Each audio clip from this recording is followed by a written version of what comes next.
situar essa rua, se possível, nesse mapa? Terei muito gosto. E já agora gostaria de dizer que o Padre Himalaia viveu em Palhais, como o senhor com certeza sabe melhor do que eu, até com certeza, em Palhais, pelo menos a informação que nós temos aqui, não é? Entre 1910 e 1921, não é? E nós, o que nos honra muito, não é? Infelizmente não conhecemos muito acerca da vida do senhor aqui, gostaríamos de conhecer muito mais. Portanto, nós, Palhais, como anteriormente disse, não tem tido nos últimos anos construção, não tem crescido urbanisticamente. Temos agora duas urbanizações que estão a surgir e a uma delas realmente liberámos atribuir o nome do Padre Himalaia a uma destas ruas. Julgamos que é uma rua digna, também tivemos atenção em relação a isso. Portanto, atribuímos o edital de 11 de outubro, 11 de agosto, aliás, de 97. Uhum. E a rua vai ser, portanto, mais ou menos situada? A rua vai ser esta urbanização, Muito bem. esta urbanização aqui. Portanto, vai ser toda esta rua, que está aqui a Rua A, designada como Rua A. Já sabe que há também uma rua na Amadora e outra nos Arcos de Alves? Não sabia. Então, na Rua da Amadora até uma larga rua, quase uma avenida, não é? E nos Arcos de Alves também já é uma rua importante. E eventualmente vai aparecer uma pequena rua em França, numa zona onde ele trabalhou, justamente em Sorede, uma pequena aldeia, e justamente nós vamos também filmar nessa zona. Podia apontar, por favor, agora que eu... Portanto, é aqui, Rua A, toda esta rua aqui. E, portanto, a urbanização é a urbanização da Quinta da Hortinha. Quinta da Hortinha, exato. Pronto. Muito obrigado. Tá? Lembrar do que foi o seu sogro, não é? Sim. Diretamente. O meu sogro. Tu és capaz de filmar mais diretamente aqui. Não pode ir para este lado? Era isso que eu dizia. É. Olha, mas então eu vou olhar de lado porque eu fico sempre com olhos de boi espantado. Não faz mal. E depois corta, só fica aquilo que é bonito. Muito obrigada. Olha, o meu sogro veio para aqui muito novo. Ser moleiro, porque se zangou com a família por causa do namoro e deu para lá umas palas, porque eu sabia jogar o pau, não é? Ele era dali daqueles lados da Malveira. E de maneira que, então depois, como fez aquela briga, e porque era ele, mas porque tinha sempre ideias na cabeça. Era uma pessoa extraordinária. Porque o meu sogro estava, por exemplo, a falar com ele numa coisa, não é? Num assunto, e ele de repente mudava para si e dizia-lhe assim: ó Casimiro, espera só um bocadinho, olha que eu estou-me a lembrar disto. Quer dizer, mudava logo para outra, porque as ideias dele surgiam como água fluente, não é? E de maneira que então, o meu sogro tinha uma carroça, um cavalo, onde ia buscar farinhas e etc, e trigo e essas coisas, e depois ia com ele para a Serra da Rábida, a escolher ervas, porque ele apreciava muito as ervas para fazer chás e para fazer medicamentos. Plantas medicinais. Medicinais. E que tinha, de facto, um instinto muito grande para essas coisas, mesmo para fazer aquelas tisanas que antigamente curavam as pessoas, não é? E ele tinha, então, uma intuição muito grande nessas coisas. O meu sogro ia com ele, porque se davam muitíssimo bem e achava muita graça. Ele então, de dia, andava por ali com um guarda-pó vestido e assavam sardinhas no pinhal e apresentava-se pouco assim para aqui às pessoas. Tinha um homem com quem convivia muito, porque lá lhe tratava da casa e do jardim e assim por ali. Havia também lá uma mulherzinha, que isso o nome dela eu não sei, sabia. Exatamente, era Rosa, é isso que eu ia dizer, mas o segundo nome não sabia, não me lembrava. E de maneira que, então, por lá achava graça, porque o meu sogro tinha um sentido de humor extraordinário e dava-se muito bem com ele e ele apreciava imenso para as histórias que o meu sogro inventava, não é? E então conheceu sobre essa faceta, era o que o meu sogro me contava, que ele era um homem extraordinário. Quando saía, então, era sempre de botas e de chapéu e um paletó que se usava naquela altura. Era mais ou menos assim, o estilo da Idade Média, não é? Sentado, assim, e depois assim, como mais mulheres comprido, pelo joelho, mais senhoras hoje. Não é como as senhoras hoje, que elas hoje andam vestidas com as redes dos pescadores. Mas enfim, assim um pouco assim, mais fidalgado. De maneira que é e isso. sobre as experiências das escolas, lembra-se, ouviu falar da ideia das explosões? Sim, pois era as explosões, porque ele inventou a pirotecnia e até os desenhos que se começaram, porque até aí havia fogo de artifício, mas que não faziam figuras, não é? E ele começou a estudar aquilo e arranjou maneira, um dia disse ao meu sogro, vais ver uma coisa, e fez a bandeira da América, que ele gostava imenso da América. E muitas vezes a América. Inventou o painel solar e até a maré, porque até aí havia uns rodízios que a água vinha, batia e fazia os rodízios mover as mãos. E ele disse-lhe, se vocês fizessem aqui umas comportas, que de facto depois fizeram, e portanto uma caldeira ao lado, a água vinha sempre, quando entrava na caldeira, mesmo que as marés não fossem vivas, porque nas marés vivas os rodízios trabalhavam, mas havia umas certas épocas em que aquilo quase secava, ficava a água um bocado estagnada para ali, quase secava. E então era difícil trabalhar, não dava o rendimento que eles queriam, não é? E ele então disse, vocês abriram aqui umas comportas, a água entrava para a caldeira e depois voltava a vazar, e vocês tinham sempre que, de facto, isso posto em prática. Ele mesmo inventou e patenteou, há uma patente dele que foi para os Estados Unidos da América. E que lhe roubaram. E foi turbomotor. Não, a primeira foi a turbomotor.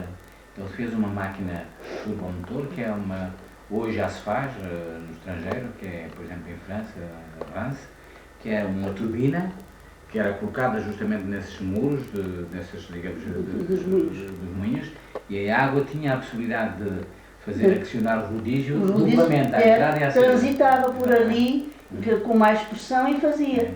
Acho que o painel que hoje está, não é? O painel solar, é depois do calor, aproveitado do sol, e que hoje estão a pôr muito em prática, e foi ele o pioneiro. Depois, como cá fez, mas foi naquela transição da vida política da República. E, portanto, ele viu-se ali um bocado entre a espada e a parede, porque quis mostrar ao rei, mas o rei, coitado, já estava quase espartilhado, não é? Portanto, não podia ceder-se. E não tinha já era rei ainda, mas não tinha poder. Claro. Pois. Depois deu-se o regicídio, pouco tempo depois. Depois ele chegou-se então à República. Os republicanos, que mandavam aquilo tudo em mau estado ainda, tudo muito instável, e aqueles nem sabiam se tinham nem se não tinham, não é? Não tinha, naquela altura só tinham era vontade realmente de matar e mais nada. De maneira que ele nunca teve possibilidades, e então viu-se obrigado a ir para a América, porque queria expor aquilo, na verdade, que era uma coisa extraordinária. Mas depois os americanos compraram-lhe o invento, mas em vez de lhe dar o dinheiro, roubaram-lhe depois o aparelho. Portanto, roubaram-lhe o invento. Ele veio para cá muito desolado, voltou, muito desolado, esteve no norte, não me recordo a terra em que ele esteve para lá, mas depois voltou para aqui, e por ali esteve, por aqui andou, mas adviceu com aquilo que lhe fizeram, adviceu. De maneira que vinha já sem aquela vontade de continuar. No entanto, era um homem cheio de ideias, porque... Aqui nunca ouvi falar nesta zona, ele utilizou uma máquina que também inventou para fazer chover. Exatamente. Pois, é isso que o senhor me está a dizer, só era para medir a probabilidade a medição de... Mas era com uma descarga de pólvora, enviava aquilo com um canhão e aquilo... E até para as perfurações de encontrar água no solo. Isso também utilizava isto, também para plantar utilizava árvores. tudo, plantar árvores, para tudo isso. Ele utilizava e era tudo realmente sobre explosivos. Ele tinha uma arte muito grande para os explosivos. Acho que até foi muito aproveitado, inventou os explosivos. Acho que foi. Chamado Himalaíte, com o nome. Exatamente, Himalaíte. Acho que foi até aproveitado na guerra, isso mesmo que foi muito aproveitado na guerra. Pois, já há aí uma história de uns alemães que exatamente, aproveitaram isso, pois é. Os alemães, todas essas coisas realmente lhes faziam muito jeito. Apesar de eu ser descendente de alemães, mas de facto eles aproveitavam. O senhor nunca ouviu falar num senhor chamado von Koss, que era gerente daquela casa Harold?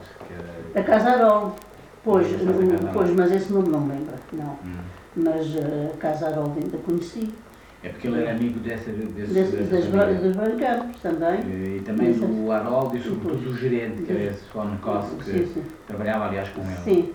É natural até que eu já tivesse lido isso, porque eu tinha vários apontamentos, debrucei-me um bocado sobre isso, porque comecei a tomar interesse naquilo que o meu sogro me contava. E contava-me a mim, porque em casa não havia ninguém que se interessasse por estas coisas. De maneira que quando eu fui na hora dele, ele encontrou em mim a pessoa que eu gostava de contar estas coisas, não é?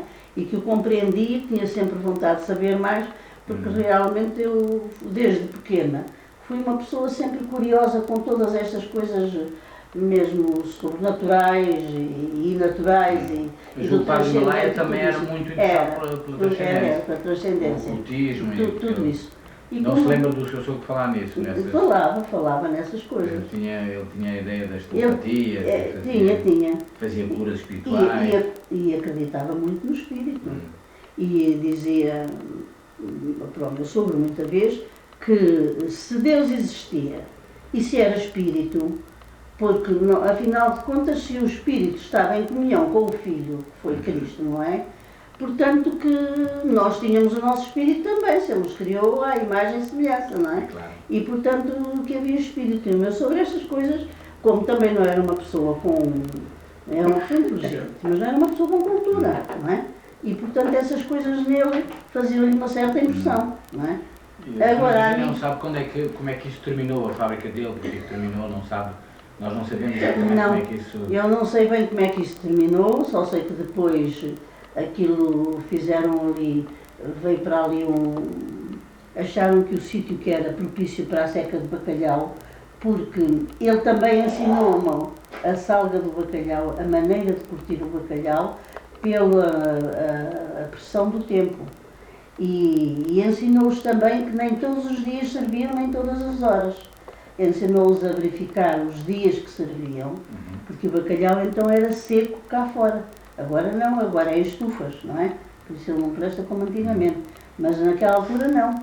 Ele era posto a umas certas horas e depois retirado, não podia apanhar nem muita umidade da tarde, nem muito calor da hora. Portanto, era mais ou menos colocado naquelas grades, não é? Que põe ali. Era mais ou menos colocado, diz que aí por volta das 10 horas da manhã. Depois retiravam-no aí ao meio-dia e pouco mais. E depois voltavam a pô-lo às 5 horas, 4, 5 horas, e retiravam-no antes da umidade da noite começar a cair. Era retirado por volta das 8 horas. De maneira que isto era uma função que se repetia todos os dias. Eu vi uma coisa escrita dele em que ele diz que o bacalhau devia ser utilizado também a cinza, porque a cinza é um dos melhores alimentos para a terra. Não, e também para conservar o bacalhau. Ele dizia que a cinza devia ser... Então é possível que fosse isso e que o meu sogro não soubesse bem explicar, porque diz que ele que aperfeiçoou a maneira e que ensinou a maneira do bacalhau se conservar mais. Ele até escreveu um desenho para uma maquineta para guardar o peixe. Ele fazia desenhos de muitas maquinetas até no chão mesmo. Ele fazia com um pauzinho, olha, isto assim, deste feitio e deste. O meu sogro então achava muita graça que às vezes dizia assim, opa, mas o que é que estamos a falar? E ele diz assim, isso que eu disse há bocado já passou, agora é o outro que já me está aqui. E então o meu sogro achava uma piada extraordinária, porque a cabeça dele parecia que era uma nascente, não é? estava sempre a fluir, e passava de umas para as outras, às vezes, extraordinariamente. E de uma maneira que ele chegava até a não compreender. A dizer, não compreendes, mas eu explico melhor, qualquer dia. Porque já vinham outras. Era assim. Não se conta nenhuma história assim curiosa dele sobre coisas que ele, a senhora disse que ele era muito distraído, parece que era muito distraído. Era. Não sabe nenhuma delas. Contaram-me uma que é assim, ele tinha muito que fazer, andava sempre a imaginar coisas. Sempre a imaginar. Corta. Sempre a imaginar. E um dia diz que... Os besouros, borboletas, essas coisas todas ele colecionava. Mas era um amante da estudava natureza. os bichos para ver como é que as máquinas podiam funcionar. Os gafanhotos. Diz que os gafanhotos andavam sempre. E depois dizia, então fazia a explicação, olha, porque os gafanhotos têm articulações, não é? E ele dizia assim, olha, esta articulação é movida por isto, por aquilo, por aquilo. Não soube dizer assim, bom, aquilo para mim era chinês. Mas para ele tinha uma importância. Estás a ouvir, Casimiro? Olha, que isto é articulado assim, assim, assim. E de maneira que fazia aquelas explicações. Ele dizia, não sei onde é que aquele homem ia buscar tanta coisa, mas prendíamos. Era um homem que realmente, uma pessoa ao pé dele, estava sempre cheio e o prendia. Porque, na verdade, o que é que muitas das vezes passava de umas para as outras, que aquilo era... Pois, me contaram essa dos grilos, agora vou-lhe contar. Ele meteu 2 grilos numa gaiola e depois no dia assim não havia grilo nenhum na gaiola. Alguém tirou os grilos da gaiola. E ele então assim, o louvo a Deus mata o macho, porque a fêmea come o macho. Mas no caso dos grilos comem-se um ao outro. Já sabe duas histórias, essa também eu ouvi. O que é que temos agora? Ele fazia só assim com a mão. E depois dizia, pá, esta não podia ser interrompida, porque esta tem muito mais que saber. No entanto, das outras era mudava, mas aquela, quando era alguma, ficava parado e o meu sogro ficava. Então, e agora o que temos? E ele fazia com a mão, não é? Agora, depois é assim, quando for assim não me interrompas, porque esta tem muito mais que se lhe diga. Portanto, era uma fonte realmente de inteligência. Pois, ele era uma fonte de inteligência e de espírito. Tinha o espírito dele sempre em movimento. De maneira que é tudo quanto eu sei. Não é assim muito, e o colega já sabia, não é? Mais ou menos, alguma coisa. Depois contava ali com o professor. Pois. E quando quiserem lá ir abaixo... Não, na próxima vez, então, se tiver a fotografia... Pois, mas então convidamos mais cedo, está bem? Sim, não. Eu agora demorei um bocadinho, porque estive a experimentar um carro. E então eram umas rodas enormes, não é? Um carro assim muito tosco, talvez como aqueles primários que foram, quase como aquela bicicleta que tinha uma roda pequenina, que foi inventada, e a roda grande. E de maneira que entrou nisso no tempo o Padre Abílio. Depois, quando veio para cá, também já ouviram certamente falar no Padre Abílio, que foi um padre extraordinário. Também já fiz a biografia dele para o Barreiro que me pediram. E de maneira que, então ele depois, como o Padre Abílio sofria muito das pernas, quando se foi embora, não sei se ele foi para a morte, e lá é porque ele não morreu aqui. Pois ele tinha família, em Viana do Castelo. E portanto, então deu o carro ao Padre Abílio para ele se deslocar. E o carro como é que andava? Era bicicleta ou tinha um motor? Tinha motor. Pois, tinha motor, tinha. Sei que o carro tinha motor. Agora, qual era o combustível é que eu não sei. Ele fez uma máquina, fez um motor. Ele fez um motor a gás, chamado motor a gás pobre. Sim. Fez um motor que inventou e patenteou também. Não sei se seria um motor a gás. É natural que fosse isso. Porque diz que não sabe se há fotografias sobre o Padre Himalaia aqui pela zona, não conhecia, nunca vi. Nunca vi fotografia nenhuma dele. Só sei que quando o Padre Abílio, isso depois do Padre Abílio, não é? Passava no carro, toda a gente dizia assim, lá vai o carro, porque o carro que era assim, parecia uma panela a ferver. De maneira que não sei como aquilo era. Lá vai o carro do Padre Himalaia. Do Padre Abílio, nessa altura.